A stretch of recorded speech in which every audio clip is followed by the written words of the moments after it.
Good morning, everybody. It's the Savage Stacker. All right, it's been a long time since I made a video. January 20th, to be exact. I think the last video I did was the Trump inauguration, inauguration video.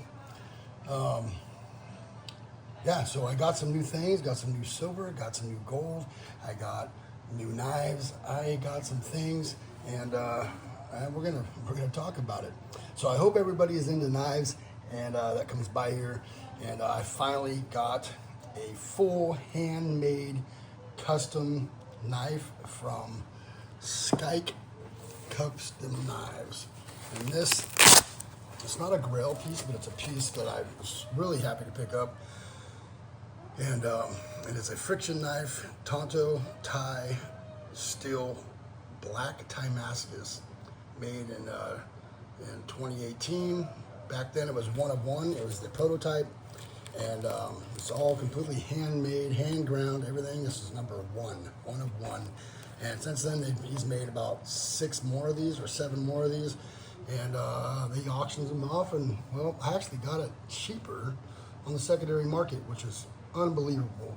And that guy picked it up for like $800, and I got it for half that. So that never happens on the secondary market. That usually means that somebody needed the money real bad. And this is also handmade, this pouch here, which is amazing. This is the knife here, and this is full black Damascus. And if you look at it, we got 001 right there. And this is a friction knife, and it's all completely handmade.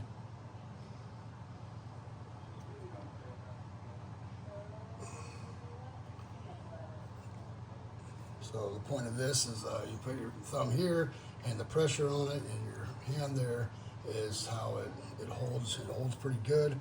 I'm probably not going to use this knife for much. I could probably resell it later on and probably get double my money on it easily, because the other ones that are not full dress like this are going for double what this guy sold it for. And it just showed up on Arizona Custom Knives, so I got lucky.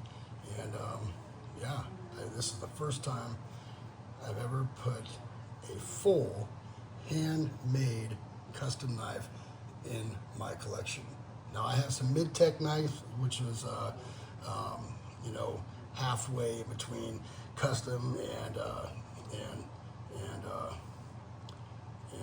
production, but this is a handmade full custom knife. He does everything by hand. He uses power tools and stuff like that, hand grinders and stuff like that, but that's it. He doesn't use like water jet or anything like that. So pretty cool. Definitely badass. And I've been wanting some black Damascus, which is my favorite titanium out in the world, which is flipping awesome. Big old slabs of this stuff too, just so thick. Can't really see down in there. It's a little fuzzy, a little dirty, but pretty cool. Nice. And I got some other stuff I just picked up as well. We got that one there, and this, boom. And these come off, awesome. All these knives that are like high-end knives all have stuff like that. Like, where's the other one? Oh, right here. It's got this one as well, the Midgar Messer. And this also has a patch. I think I'm going to start doing patches for the channel, which are pretty awesome. This one actually came, when it came yesterday, the box was soaking wet. It was swollen like a wet loaf of bread. It was crazy. And that's this one right here. And this thing is crazy. Okay, you gotta take that out. Look at that. Whoa. This is called the Midgar Messer Thunrar. Full titanium, CPM D2 steel, and then the point of this is to put that in there, tighten it. Now it's like a fixed blade, and it's thick. Look at how thick this thing is. It's over a 1/2 inch this way. It's just about a 1/2 inch that way. We are 1/4 inch on the blade stock, and this is one of the Alpha Beast is the thickest. The new one that's coming out in summer is the biggest. But this is an overbuilt knife, and this is my first step into an overbuilt knife. And you should see the fixed blade version of this. It's like this blade, but like that long. It is crazy. But look at that. This is my first venture into overbuilt knives, and I am stoked. Look at how wide that is. Where's my, I don't even see it. There it is. Let's take a look here. Almost 2 full inches on the width of the blade. It is 3.5 inches long. And other 3.5 inch blades I have. That's a 4-inch blade. Let's see here, 3.5, 3.5.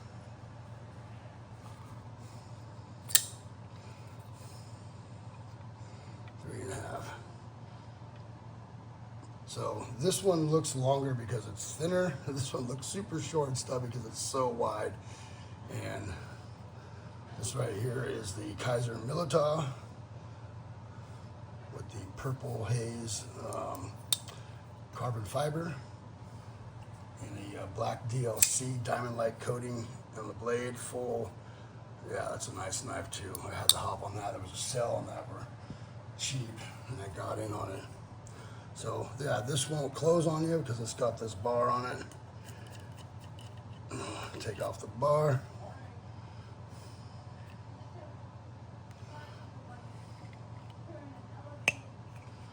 Now I wouldn't really carry that thing. It's super, super big.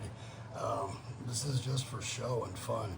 A lot of these knives will be handed down to my kids when, you know, when I go. Pretty awesome there. And yeah, I got a lot of my other really good knives out here. Now, what I've heard is this right here is a Concept, K-A-N. How do they put those? C-E-P-T. And what I've heard is this company did the OEM on this. And they originally did 20 of these, and then they did another 100. And so I believe Concept did this, and this has also got like this lightning Damascus on it. Pretty awesome. It's a nice, beautiful, beautiful blade there. And this wasn't even that expensive really. It's like under $300. This one was on sale. It's usually $350. I got it for $299, and they didn't charge me tax, which is awesome. We'll go through the rest of these so you guys can know what we're working with here. My everyday carry is a Spyderco PM2, paramilitary 2.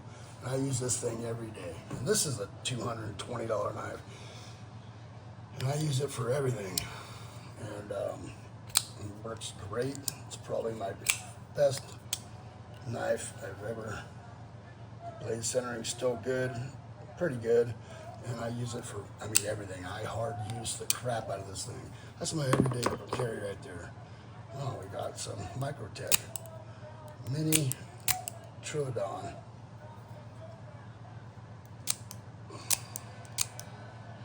We got that. We got a Riot. This is a Toshi made design. And I don't remember the name of this knife. So people that know all the names of their knives, like, it's like knowing all the names of your kids. Like, really, buddy? Like, come on. I don't trust people that know all their kids' names. Yeah. And this one is probably the best built knife I have right here. This is the Kung Wu Tao in Vanek steel. It's definitely the sharpest knife I have. I don't know what it is about Vanix, but it stays sharp, and it is sharp. I have used this a little bit. This does have a collar right here of black Timascus, which is awesome. Can't really see it. I wish you could. I wish I had a black Timascus pocket clip, because it really set this knife off. It's a regular flipper and a front flipper. It was the first time I ever had a front flipper. This is probably one of the best built knives I have right here. Look at the blade centering on that. It's nice. Then we got a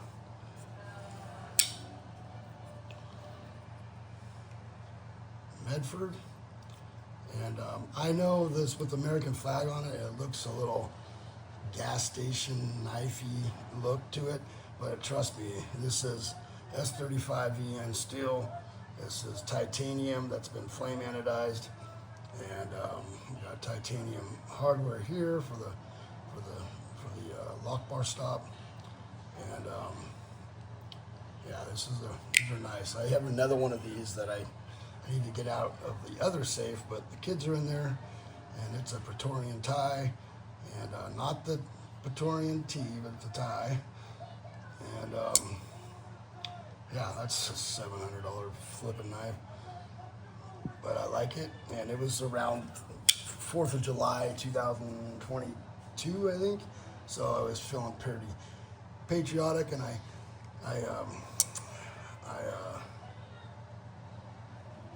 bought another knife, one of these, and somebody had just bought it minutes before me, so it looked like I bought it. The guy called me right away and said, hey, somebody already bought that like a couple seconds before you bought yours.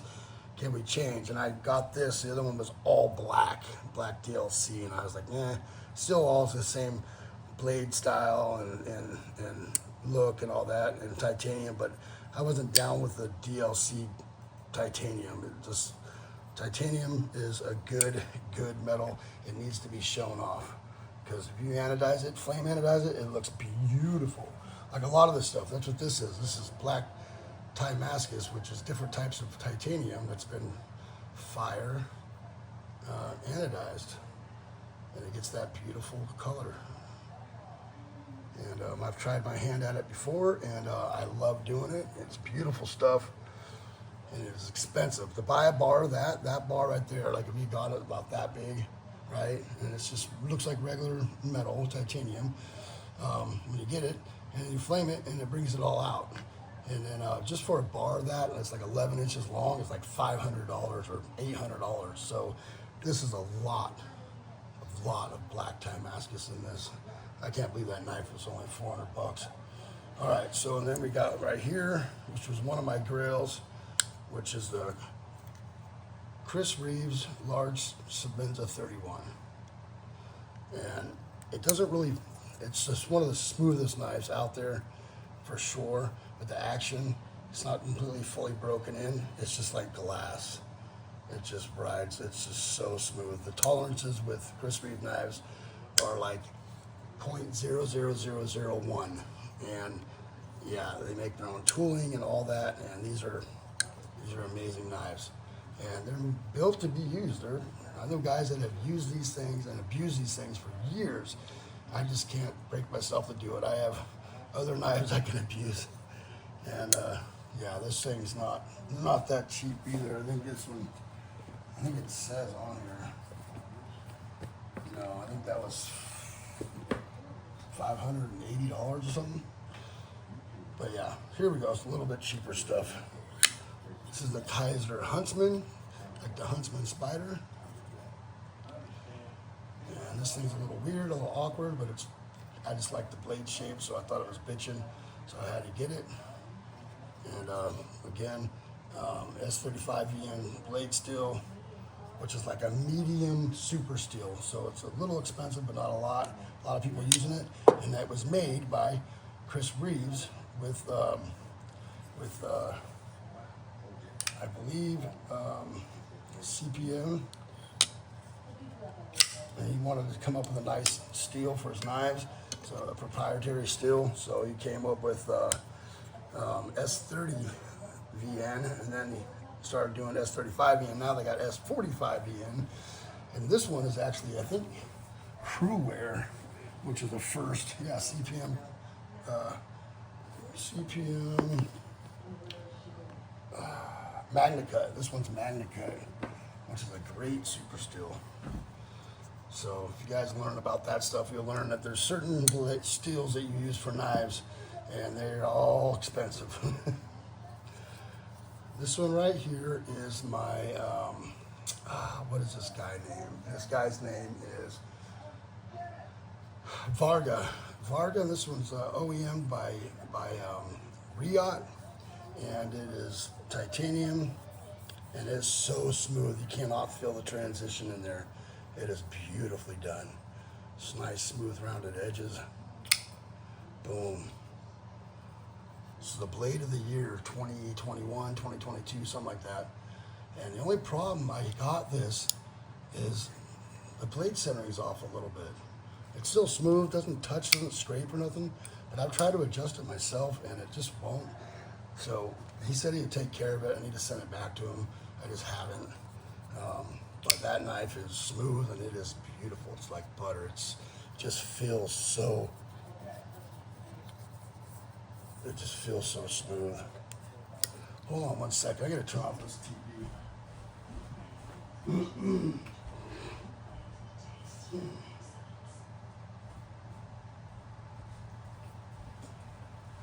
I forgot that was even going in the background. All right, so we got the Huntsman there. We got that there. All right, what else we got going on here? Yep, and then the Kaiser Milita, they started making, this is like, this one and another one was their first ones, and they sold so good, they made like 100 different versions of this, and they made one in, where this area right here was Damascus, like this, and I missed it. I don't know how I missed it. And they only made like 100, and I was pissed I missed it. Like pissed. So kind of bummed. But if you can get the dressy versions of stuff when they come out, they usually sell for a great premium later on the secondary market if you need to. But this one I hear is one of the first. They only did so many of these too, and they're worth a little bit too. And then we got this one, which I'll tell you the name of that one. I don't remember the name of that. It is the right here. This is the Mini Ultimatum. Yeah, Mini Ultimatum, and the I forget the name of the company. It may be on it. I don't know. It's MagnaCut Steel. I forget what the name of the company is. But this is Zircotai. So this is titanium and zirconium made into a Damascus and then done. But if you put light on it, it lightens up a lot. You can't really see it. It looks better in like the half light. The purples look really good. But this is the front flipper. A finger or a thumb or a flipper tab, and a thumb stud. And boom, there you go. And the blade shape is awesome. This recurve is going to be really hard to sharpen if I ever have to sharpen it. But like this, I'm not going to be using very much. Those are a couple of the knives that are very expensive. Well, actually, this one's only $300, but I just don't. It's just so nice. I don't want to use it. Okay, what else we got on here? What have I not talked about here? Oh yeah, my Chavez. This is a Chavez 229 Street, and it's not the one I wanted, but it is still a beast. The one I wanted was the 229 Redemption, and pocket clip's awesome. And I'm thinking about taking that pocket clip off, smoothing it out, flame anodizing it, and then redoing the texturing on it. But yeah, it's pretty awesome right there. All right, anyways, that's some of my knives. I got many, many more. I only pulled out about half. These are some of the more high-end ones I got. I got a couple more that are high-end, but really I just wanted to be able to show this off. I can't believe I've been wanting this guy's work for like 11 years. And what I really want is called the Rogue Shark. And his books, because he's a handmade custom maker, have been closed for like 3 or 5 years. So ever since Jim Skelton had his knife on his show, and I want to get a hold of him. I want a Rogue Shark super bad, but I'm glad to have been able to pick up this. And then my first jump into Overbuilt knives. Pretty awesome. All right. Well, gold, silver, whew. Those tariffs, boy, they really knocked everything down pretty good, which I backed up the truck. I bought me some silver. Look at this thing. I got this for 30 bucks. I looked online and Chewy, you should have looked on eBay before you sold this. I didn't realize it either. I just liked it because it was cool, but man, on eBay these things were going for like $130. It's insane. Pretty awesome. Now I want the rest of the privateer collection. They're awesome coins or rounds. And I picked up this. In total, I picked up 37 ounces on the dip and did all right. So gold, I bought a 5 peso and a dos media peso. And yeah, and I actually lost this and these and a 1 ounce buffalo, that graded one. I lost that in a little pouch for like 2 weeks. We went on vacation and I hid it, and I don't know where I put it. And I just found it this morning. It's been like 2 weeks. I'm like, where is that gold? And guess I hid it for myself. But yeah, I just found it this morning. So, but yeah, dude, the price on gold and silver right now, I mean, it's still way up there. It's still way up there. But I think once things settle in, I think we're going to see silver take off. I think we're going to see gold take off some more. And everything's down. Everything. Copper took a dive. Bitcoin, the markets, oil, everything just took a huge hit. And I think silver and gold is going to take off here in the next 30 days. That's what I think. So who knows? Every time I think it's going to go up, it goes down. Every time I think it's going to go down, it goes up. So you never know.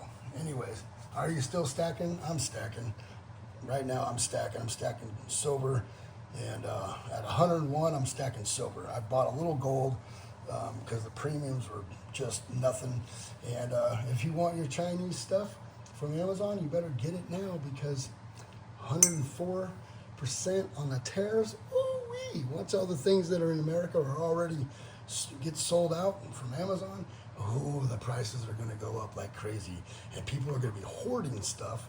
So when the prices do go crazy, then they're going to sell it and they're going to make a 200% markup. So enjoy it while you can. I buy a little bit of Chinese crap from Amazon once in a while here and there, but usually I buy really nice stuff from Amazon, like stuff from tools for my knives and stuff like that. This is made in Germany. Really nice stuff, right? So, but you know, if you need any Chinese garbage, you better get it while you can. And food, I went to Costco the other day, spent $450, and came home and went, Jesus, we need to go to the grocery store because we have nothing to eat. Crazy, insane how expensive that stuff is. I got a bucket or a thing of what is it? Potatoes, au gratin potatoes. You just throw in the oven. 3 racks of ribs. A couple other things like some Mary Callender's pot pies and a few other items, not much, bread and some olive oil and toilet paper, paper towels, and stuff for Easter. and that was $450. And I got home and went, okay, now we got to go to Safeway because we need ground beef, we need eggs, we need this, we need that, we need all the things. So, yeah, ridiculous. You got to spend $800 a week just to feed, or every 2 weeks. It is insane. So, stay prepared, you guys. It's gonna get flipping ugly. I'm telling you, it's gonna get worse before it gets better. And I know he's trying, but you know, yeah. Anyways, thank you all for coming by. It is a Savage Stacker. Remember to hit that bell icon to get updated on my latest videos. Please rate, comment, and subscribe. Savage Stacker is